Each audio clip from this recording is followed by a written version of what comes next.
Hello po. As of 1:40, dito na kami sa fourth summit ng CAWAG Hexa. At dito kami nang galing. Tapos nakit namin hanggang dito, Mount Balingkilat. Then binaba namin ito, Summit 2, Summit 3.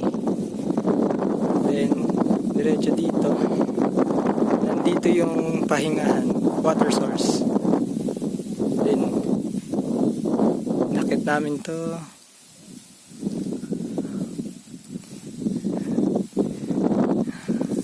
Port Peak.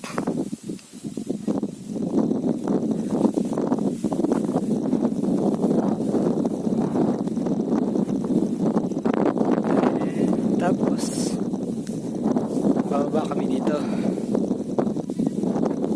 Yan. Bababa kami dyan.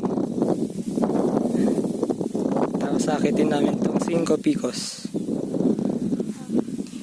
Pang-5 bundok. After nyan, diretso kami dito. Yan. Doon nagtatapos ang aming